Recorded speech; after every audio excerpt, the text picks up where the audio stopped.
外公生病死了，葬礼结束，外婆当着众人面前说妈妈不孝顺，我生气上去理论，被小姨打了一巴掌，头砸到地上的酒瓶，当场死亡。没想到我居然能再来一次。外婆再次当着众人的面指责我妈不孝顺，这一次我没有上去理论，而是反手把桌子给掀了。大家好，开始今天的分享之前，希望你能给人间烟火点个订阅，我将会分享更多优质的内容。外婆殷勤地给所有人准备茶水，轮到我妈时，她却是一脸不高兴，怎么还想让我这个当妈的倒水给你喝吗？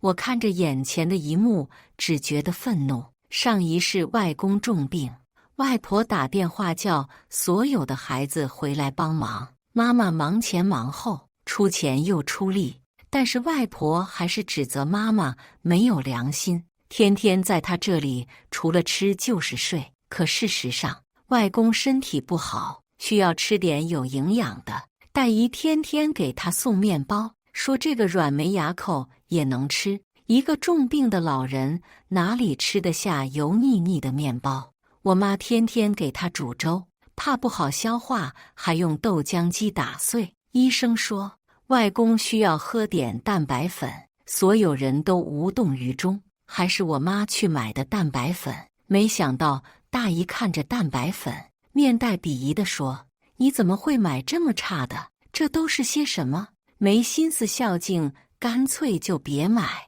外公想吃水果，我妈特意去水果超市买的又大又甜的猕猴桃，小姨看见了也过来效仿。但是直到外公去世，她的猕猴桃还没变软。在外公生病期间，牛奶和蛋白粉一直是我妈在买，外婆却觉得我妈只是在做样子。她说：“天天就知道买奶，奶喝了有什么用？又不填肚子。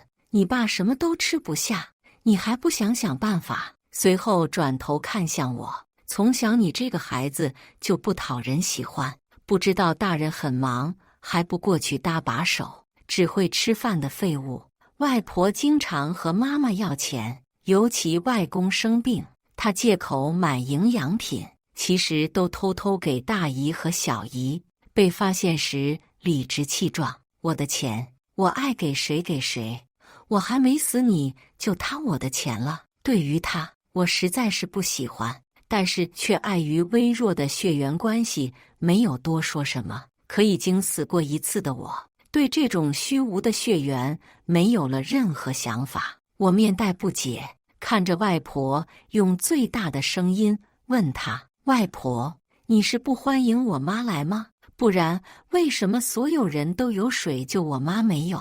所有人都很惊讶，没想到作为小辈的我，居然敢和外婆这样说话。我又问了一遍：“为什么我妈没有水喝？既然我妈没有，那你们也别喝了。”说完，我抢过外婆手里的保温壶，往地上狠狠一摔，保温壶里的热水四散溅开，溅到外婆的腿上。她好像才反应过来，外婆先是看了我一眼，然后指着我妈说道：“是你教的吧？你早就看我不服了是吧？你爸刚死，你们就这么对我？”我妈慌忙站起解释，可外婆却伸出手做事要打我妈。你看看你教的女儿，都敢这么跟长辈说话，看到她要打我妈，这我能忍？我随手拿起桌上一杯刚倒好的茶，就朝她泼了过去。虽然是深秋，大家衣服都穿得不少，但被我这么一泼，她的脖子上顿时红了一片。大家都慌了，起身查看外婆的伤势。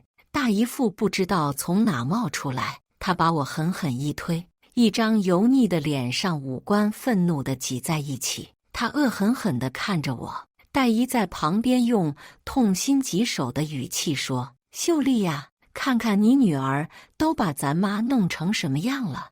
你平时对妈不孝顺就算了，还让你女儿欺负咱妈。”妈妈揽着我的肩膀，我能感受到妈妈在颤抖。我知道她是被气的。外婆从小就很喜欢大姨和小姨，我妈一直知道，在3个孩子的家庭里，老二总是不被重视的那个。不管任何事情，只要我妈去做，就永远得不到外婆的好脸色。她说，我妈没有大姨聪明，没有小姨懂事，所以我妈一直很听外婆的话。外婆平时有什么事都是打电话让妈妈过来帮忙，我几乎没看到过大姨小姨出现。对此，外婆的解释是他们平时太忙，让他们过来一趟太麻烦了，他们也有自己的生活。对，我妈不忙，我妈过来一趟不麻烦，我妈没有自己的生活。外婆很偏心，偏心到舅姥爷都过来劝外婆要一碗水端平，偏心到所有人都知道她不喜欢我妈。我曾经为我妈抱不平，但妈妈只是摸了摸我的头，然后平静地告诉我说，我有什么办法？她怎么说也是我妈。平时外婆需要人的时候，一个两个都没看见，现在居然说我妈不孝顺。我冷笑一声，看着大姨那张伪善的脸，心里升起一团怒火。我承认我疯了。在我冲进厨房拿刀的时候，所有人都被吓了一跳。我妈拼命喊我放下刀，外婆躲在人群后面不敢出现，大姨父在旁边骂骂咧咧，但是不敢靠近一步。其实在拿起来的时候，我就已经后悔了，但是看见他们怕成那个样子，我一时间还真没办法放下刀。冲动不是一个好选择，但是也能拿来震慑一下他们。我看着大姨父，他虽然强装镇定，但是声音有些颤抖。念念，你拿刀干什么？都是一家人，有什么话不能好好说？刚才我也是急了才推了一下你，但那也是为了你好。我依旧面无表情地看着他，我妈在旁边都差点急哭了。她不停地让我放下刀，甚至想上来抢。我乖乖把刀递给妈妈，然后用不解的眼神看着所有人。你们怕什么？我只是想切块肉做饭而已。外婆不是总说我眼里没活，不知道帮忙做饭吗？大姨父反应这么强烈，是想今天中午的饭你来做吗？大姨父哪里会做饭？我当然是故意说的。大姨忙接过话茬，经过刚才的事，她对我有些害怕。你大姨父怎么会做饭？今天中午我来做饭，念念就别去厨房了，免得身上都是油烟味。我了然地点了点头。大姨这么关心我呢，还怕我身上沾到油烟味？那以后做饭就拜托大姨了。当然，你要是累了就换我来。大姨连连摇头，做个饭而已，能有多累？妈妈拉了拉我的袖子，示意我和她过去说话。我看着妈妈满脸担心的样子，安慰她说，妈，没事，我刚才就是想做饭而已，没想到你们误会了。妈妈也没办法说什么，只是劝我不要冲动。小姨扫着地上暖水瓶的碎片，经过我刚才那么一闹，一时半会也没有热水，只能重新准备。外婆坐在大姨父旁边，明眼人都看得出来她是在躲我。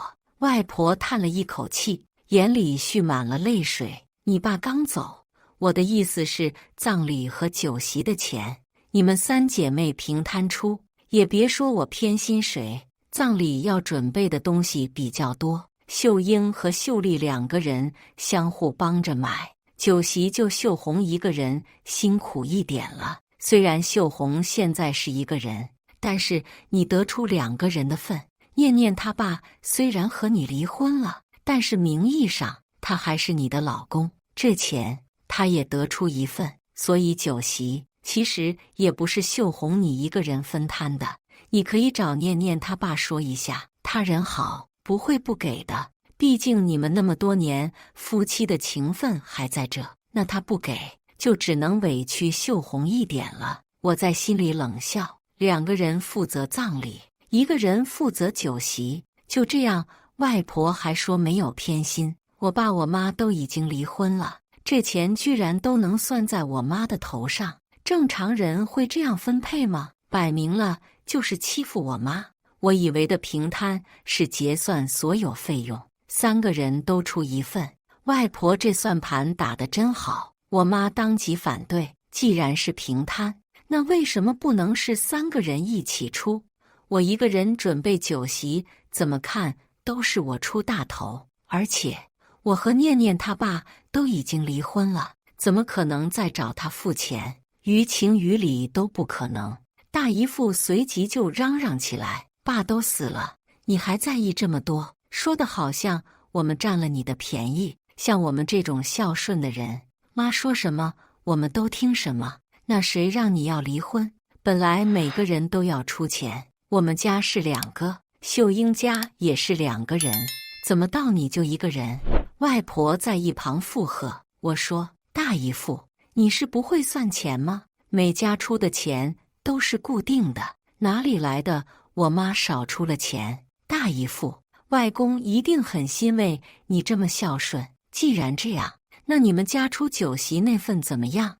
你不会在意这么多吧？就像你说的，你和大姨一人出1份，这样算下来，你也没出多少钱的。你不会不愿意吧？毕竟你这么孝顺是吧？不就是道德绑架吗？以前上网冲浪可没少看。”外婆不满地拍着桌子：“大人说话，你一个孩子别插嘴。”我冷着眼，转头问我妈：“热水烧好了吗？”外婆噤了声。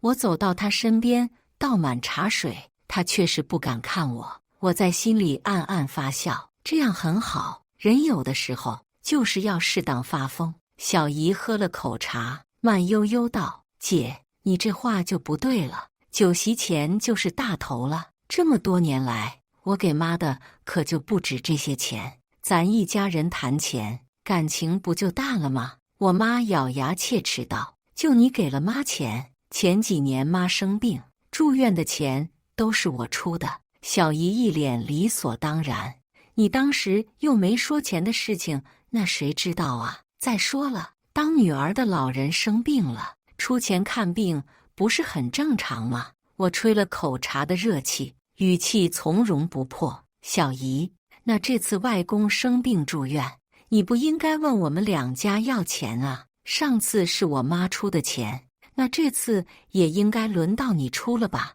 你做事情不能只会说不会做呀。”大姨父乐得喝茶，小姨气得没说话。外婆用责怪的语气对着我妈说：“秀英啊，你也觉得妈偏心吗？不是妈说你，你就是太在意钱了。一家人哪有什么钱不钱的？”小姨在旁边煽风点火：“姐，不是我说你，妈说的对，你就是太在意钱了。钱重要还是妈重要？平时你没少往妈这边跑，我和大姐还没这个机会。”我笑着看着小姨说：“小姨，你和大姨平时很少往外婆家走动，我知道你羡慕我妈。那这样，这次的钱你出大部分吧，也算是给你一个尽孝道的机会。”大姨父也点头应和我：“那就你多出点，我们家没意见，大不了酒席的饮料我们家出。”小姨猛地一拍桌子：“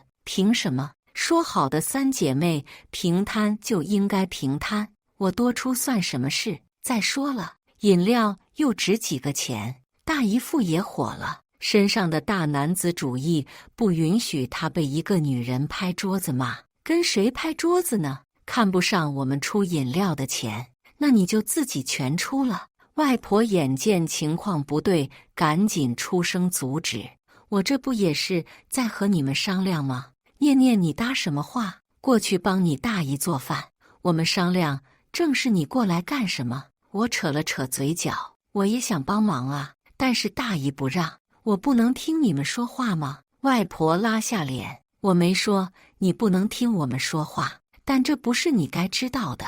你一直守在你妈身边，难道怕我们吃了她？”我点点头：“哦，既然你没说不能听，那我就继续待着也没错，算是吧。谁知道你们会怎么对我妈？”外婆气得拿手一直指着我：“怎么和长辈说话的？不知道尊重长辈吗？你妈没教好你吗？”我满脸无辜：“外婆，你干嘛这么生气？我说什么了，让你反应这么大？我妈教没教好我，你怎么知道？你管过我吗？我出生到现在，你有来我家看过我几次？妈妈用眼神示意我不要再说话，我没再多说什么。外婆捂着胸口，声泪俱下。我真是命苦啊！一把年纪了，还要被外甥女说，到底要我做到什么程度？别人家外甥女都乖巧懂事，到我这遇上个吃不饱的白眼狼，我给他打平安锁，扯布做衣服。现在说我不管他，一家子的白眼狼。我妈攥紧拳头，眼睛都有些红了。妈，当年秀丽和秀英的孩子刚出生，你就准备好了平安锁，就我没有。念念4个月的时候，你从来没来看过，我和你要平安锁，你才给了我一个铜打的。我也不是贪一个平安锁，但是你这样做的实在是太难看了。还有那个布是给秀英拿去做衣服，多的一些布头。你和我说孩子不用穿这么好，但是每年你都给他们俩的孩子扯布做衣服，我连个线都没看见一根。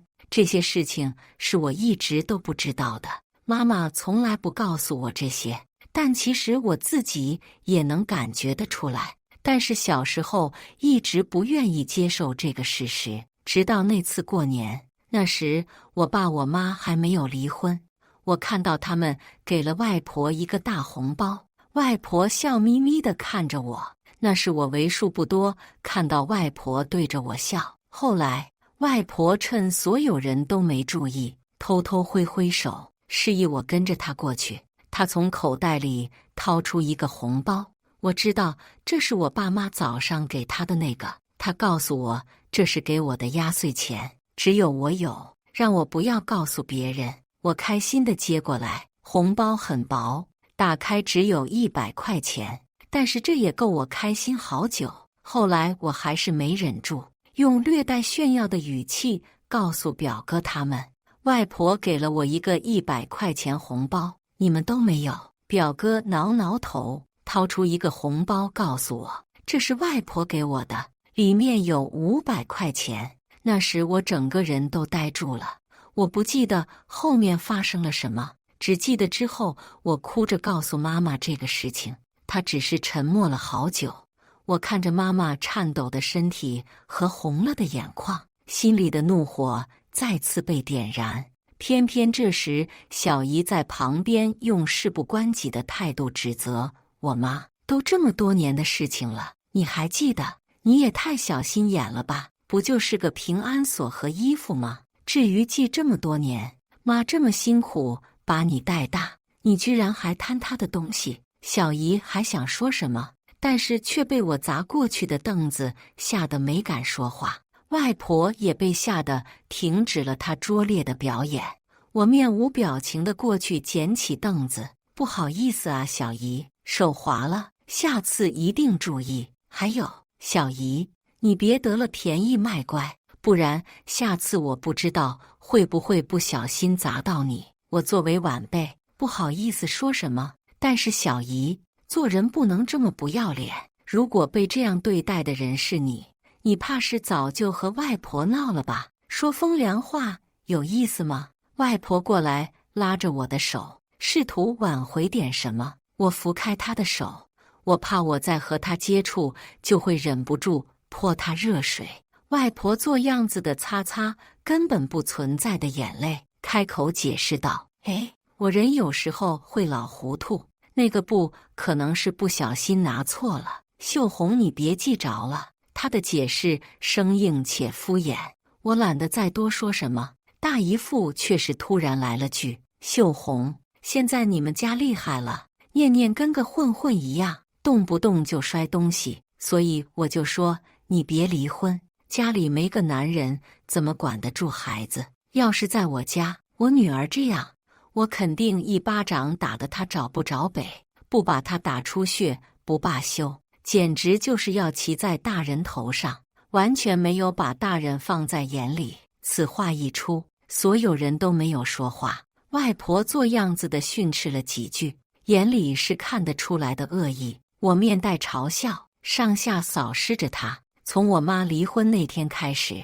他就一直摆着张大爷的脸来教训我妈。他觉得离婚是女人的耻辱，不然好好的为什么要离婚？他甚至说男人就是家里的天，你把天都不要了，这个家肯定会散。我以前觉得他是大男子主义，现在才知道他根本就是单纯的蠢。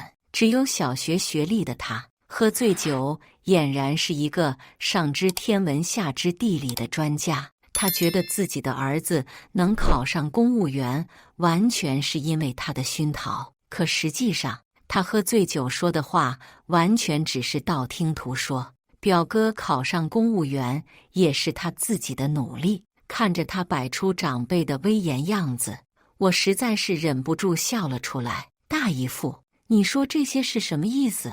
你想代替我妈管我？对，你看看你现在这个样子和二流子有什么区别？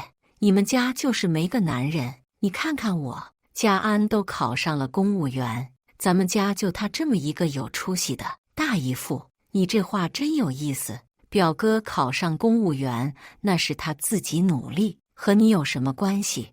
你以为你喝点酒聊点国家形势就是什么专家了？你以为表哥为什么经常不回家？你但凡少喝点酒，少发酒疯，表哥能上大学期间都不回家吗？真亏你说得出来，要把孩子打出血。小时候表哥脸上不都是被你打的伤？你以为你是长辈，你就可以随便打骂孩子吗？我真不懂，到底是谁给你这样的底气？难道你以为发酒疯是一件很自豪的事情吗？自己家里的事情都没处理好，还想管我家的事情？少拿长辈的身份压我！你要真想管，刚才我拿刀的时候，你怎么不说话？你如果现在还想说我什么？我现在去厨房拿刀过来，再慢慢聊。说完，我转身就要去厨房。大姨父吓得站了起来，嘴却还硬。你拿，我今天倒要看看你敢不敢对我动手。我回头冲着他笑，我只是拿个刀而已，你怎么这么怕我会不会动手？不过你都说我是混混了，我有什么不敢的？我妈拉住我，让我不要去厨房。我以为他怕我一闹和大姨做不了一家人，没想到我妈告诉我后门架子上有斧头。我一惊，妈，你怎么给我憋了个大的？外婆赶紧上来拉住了我，可能真怕我一冲动做出点什么。不过我怎么可能真的拿刀砍人？现在都是法治社会，砍人肯定会付出代价，我犯不着搭上自己。大姨父被妈妈的一句斧头吓软了腿，低着头闷声喝茶。我一句要不要加点水给他吓得一激灵。我在心里偷着笑，适当发疯可以解决90%的问题。外婆搓了搓手，有些尴尬的想转移话题。饭怎么还没好？做个饭都这么慢。我去厨房催一下。我妈却是打断她的话，妈，先把钱的事情说完。外婆有些不高兴，不是都说了，秀英和秀丽出葬礼的钱，你出酒席的钱吗？好，那就这样吧。我偷偷问妈妈为什么要同意，妈妈只是看着我没说话。葬礼上，外婆跪坐在地，哭得撕心裂肺。建军啊，你怎么就走了呀？你把我一个人留在这，我活着还有什么意思啊？你把我也一起带走吧。说完，他突然冲出房门，我们都被吓了一跳，赶紧追出去拉住他。姑婆在旁边抹着眼泪，春花，我知道你难过，但是现在孩子们都还在看着，你要坚强。外婆不说话，只是捂着脸哭。黛姨流着泪走到外婆身边，妈，你放心，我们3个都会好好照顾你的。外婆欣慰地拍了拍她的手，还好有你们3个姐妹在，不然我都不知道该怎么活。周围人都在呜呜哭泣，但是我真的哭不出来，因为我和外公的感情不深，他更喜欢表哥表弟，他一直想要生个儿子，可生了3个都是女儿，他对于外婆偏心的行为，从来都是睁一只眼闭一只眼。表哥表弟出生后，他经常抱着他们出去散步，嘴里还念着我的宝贝乖孙。但是我出生，他只是出现了一下，却是抱都不愿意抱我。加上他后面经常生病，也不怎么出门，我除了小时候对他有一点点微弱的印象，其他的再没有别的感情。身旁的表哥流了几滴眼泪，他还是匆匆赶来的。表弟一声不吭，站在角落默默哭泣。妈妈不停地擦拭着眼泪，我看到他眼睛红彤彤的。看到妈妈这样，我鼻子一酸，眼泪滚滚而下。妈妈没有他的爸爸了。我和表哥表弟一起叠着金元宝，桌子上外公的遗照正对着我。我们三个没有说话，或者说是根本没有话讲，只是一刻不停地做着手里的事情。走完所有丧葬流程，妈妈明显瘦了一圈。这些天妈妈都没怎么吃饭，我偶尔会听见会有几声哭声，我也偶尔听见外婆他们的争吵声。说实话，我并不想在这待太久，可能说这话会有人觉得我不孝，但是我从来没有感觉到过外公外婆对我的爱，一刻也没有。我实在没办法像他们一样去哭。我以为所有的事情都能这样继续安好的发展下去，我也以为经过我之前的发疯行为，能让外婆放弃在所有人面前指责我妈的想法。可是我错了。葬礼结束后，别人吃完饭就七七八八离开了，只留下几个血缘关系比较近的亲戚。外婆突然在饭桌上哭了起来，坐在旁边的姑婆只当她是想起来我的外公，红着眼安抚她。没想到外婆居然指着我妈让她滚。我妈不说话，但是我看见她的眼眶湿润。姑婆有些生气，外婆居然在这么多人面前突然让自己的孩子滚。外婆沉着脸说：“你滚，我不要看到你待在这里。”舅老爷劝她不要闹得大家脸上不好看，外婆却是不管不顾，抓着筷子就朝我妈丢了过来。我刚要站起来，妈妈死死拽着我，外婆愈发不讲理，甚至要站起来打人。我妈颤抖着声音问她是什么意思，外婆却是一副悲痛欲绝的模样。你爸死了，秀英和秀丽都出钱出力，你不管不顾就算了。我说让你们平摊钱，你也觉得我在占你便宜，甚至让你女儿来和我闹。我一把年纪还要被人欺负，我和你爸辛辛苦苦把你带大，不求你一粒米，现在连口棺材钱都舍不得给你爸出，你真是没有良心啊！外婆憋着这么多人的时候才骂，无非就是觉得我妈不敢在这么多人面前和她吵，毕竟传出去就是我妈不孝。在农村，你不孝是会被人戳脊梁骨骂的，但是我管不了这么多。我站起来，直接就是把桌子掀翻了。外婆，你说这话什么意思？什么叫我妈没有良心？大姨父猛地站起来，用手指着我妈：“死丫头，你怎么和你外婆说话呢？现在还敢掀桌子了？这么多长辈在，你有没有把我这个大姨父放在眼里？你是个值得让人尊敬的长辈吗？天天不是拍桌子就是喝酒发酒疯，你有一点长辈的样子吗？”外婆也指着我妈：“你和你妈一样没良心，你外公死了我都没看见你哭。”我哭了，我只是没有你哭得那么夸张。难道你要我哭到晕过去才是哭吗？外公死了，本来大家都很难过。外婆，你为什么要突然在人多的地方说我妈不好，我妈没良心？你难道连外公最后都不想让他安宁吗？有什么事情不能以后再说？为什么要故意选在这个时候吵？你为什么要弄得这么难看？我都要怀疑你是故意的。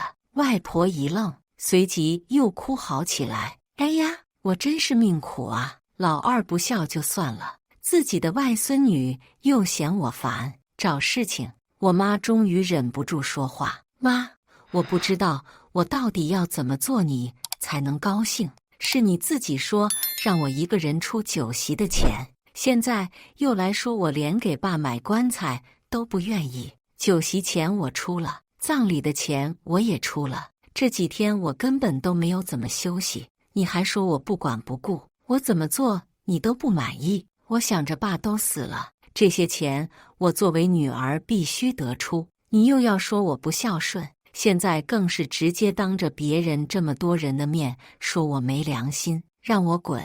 你说我哪里还做得不好？姑婆也觉得外婆做的有些过火。今天这么多人在，你搞这些事情是要干嘛？你就不能让建军走得安心一点？你就一定要别人知道你家里那些事情？有什么事情不能以后再说？舅老爷抽着旱烟，烟雾缭绕，外婆不说话，只是一个劲地抹着眼泪。戴姨上去扶着外婆，话里话间都是责怪的意思。秀红，就算妈再怎么错了，那她也是你妈，你怎么能让念念把饭桌都掀了？前2天更过分，念念还拿刀出来吓唬我们，我们也就算了，这可是她外婆呀，她都不怕吓到老人。我委屈地低下头，我只是想去帮忙做饭而已，谁知道你们误会了。好端端的，我怎么就拿刀吓唬你们了？你们又没做什么对不起我的事，我至于拿刀吗？我刚才只是因为激动了，所以才把桌子掀翻了。戴姨，你不会就抓到这一点，就觉得我不尊重外婆吧？都是一家人，你为什么要这样说我？戴姨没话说，只能看着小姨。小姨还是那副痛心疾首的样子。念念啊，大姨只是担心你学坏了。你那说的是什么话？正因为是一家人，所以有时候讲话就是会难听一点，但那都是为了你好。你看，现在你们这么一闹，别人都知道我们家的事，你外公也走得不安宁。我有些好奇地问他，那如果外婆是让你滚，你怎么做？小姨愣了一下，随即教训起我，你这孩子，你外婆会平白无故说这种话吗？那肯定都是有原因的。我心里冷笑，小姨的意思很明显，就是我们做了什么才会让外婆说这种话，归根结底还是我们的问题。我刚想说话，没想到却被我妈抢先一步。那你说说是什么原因？小姨一时间不知道说什么。我看着小姨，笑着说，小姨，你还记得我上次说什么吗？我一直都知道我是晚辈，可你不能一直拿长辈的身份来压我吧？还是那句话，巴掌不打到你身上，你永远不知道痛。外婆双手拍腿，嘴里一直嚷嚷着，不得了了，老头刚走就有人欺负我了，我真是打不得骂不得呀。我看着这一幕有些无语。外婆，你骂我妈的还少吗？前几年你住院，我妈一直费心费力照顾你，你非要说我妈苛待你，天天给你喝白粥，那明明是医生说让你饮食清淡，而且是你自己说要喝粥，你还说我妈没良心。你一直骂我妈抠门，舍不得给你买好的东西，你的手机，你房间的空调，不都是我妈给你买的吗？我妈怕你要洗衣服，对腰不好，特意给你买洗衣机，你非要说我妈就是想浪费你的电，这洗衣机还不如卖给别人。我妈说帮你交电费，你又要说我妈是钱多的没地方花，与其交电费，还不如给你。外婆，如果你真的像你自己说的，从来没偏心哪个孩子的话，那现在又是为什么？老人无德，家人不和，舅老爷都听不下去了，我都不知道该怎么说你。秀红对你这么好，你还不满足？平时的时候就算了，谁不知道你偏心偏的没边了？我都没说什么，但是今天你居然还要挑事情，好好的把今天过了不就好了吗？你一定要在别人面前丢脸吗？你真的是老糊涂了你你以为别人听到这些事情会可怜你吗？别人只会在背地里看你笑话。你真的是白活那么多年了。舅老爷一口气说了很多，脸都气红了。外婆嗫嚅着嘴唇，半天说不出话来。其实这句话也是我想说的，只是我作为一个小辈，实在是不好这样和长辈说话。就算我真的很讨厌他，我如果真的这样做了，说出去，不管我再怎么有理，别人也还会说我这个做小辈的不对。他又故技重施，抹抹眼泪。我这不是因为建军死了，一下子脑子就糊涂了吗？秀红啊，妈只是嘴快了点而已，没什么意思。外婆，那你这糊涂了也太多年了吧？我不希望你到以后也一直是个老糊涂。我妈冷着脸看她，我对外婆已经说不出来是什么感觉了。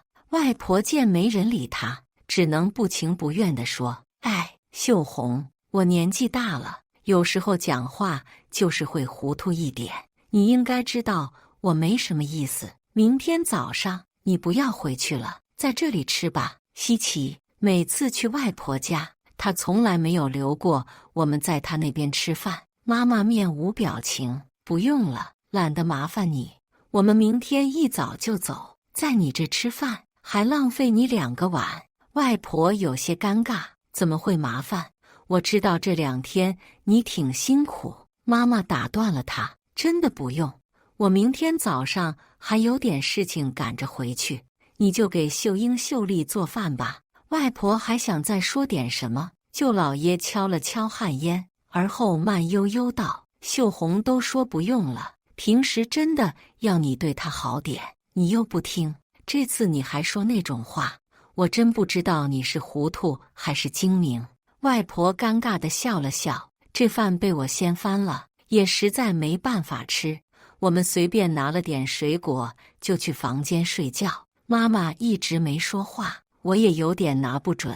妈妈突然认真地看着我：“念念，你告诉我，你怎么突然变了一个性格？平时你明明怕大姨父怕得很，这次你居然敢直接对他。”我一时间不知道该怎么解释。挺好的，平时我一直忍着不说，不是真的怕他们。妈妈的声音突然低落：“我只是想着，她毕竟是我妈，再怎么样我也不能不管她。但是没想到她这次完全不把我当回事，我真的心都寒了。之前一直说要出国，但是我怕她身边要人我不在，就一直把出国的事情耽搁了。过几天咱就走吧。”我真的是心寒了，明明都是她的女儿，为什么就偏偏对我这样？我有些心疼。如果之前的我能早点硬气起来，妈妈起码不会被这样欺负。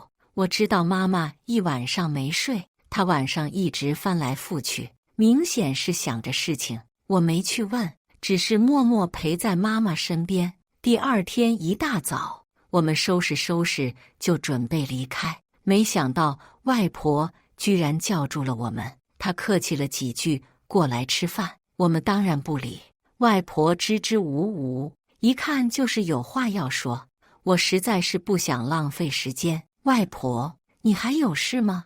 外婆眼睛一亮，随即不好意思地笑着：“那个洗衣机前2天就坏了，我这身体洗衣服腰会痛的。”妈妈有些好笑地看着她：“你不是说不用洗衣机吗？你不是说浪费电吗？”外婆没回答这个问题，只是问我妈什么时候喊人过来修一修，或者你要么给我买个新的吧。这个洗衣机质量也不是很好，我就用了几次就坏了。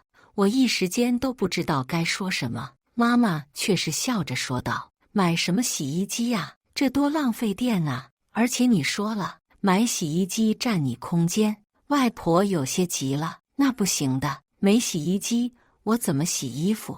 我这年纪一大把的，我连衣服都拧不干。你要是不给我买洗衣机，我就把衣服丢你家让你洗。”我真的很震惊，我听到的是正常人类会说出来的话吗？偏偏这又是我亲耳听到的。妈妈收回目光，头也不回地往前走。给我洗，那你就放我家门口吧。等过年的时候，我再回来用洗衣机帮你洗。那或者你给他们2个洗，他们不会连衣服都不帮你洗吧？没关系，外婆，你可以和大姨、小姨他们要钱买衣服，他们那么孝顺，不会不给你买吧？外婆气得在原地直跺脚。我们以最快速度办理好了出国的所有证件。坐在飞机的那一刻，我再次看到妈妈露出了久违的发自内心的笑容。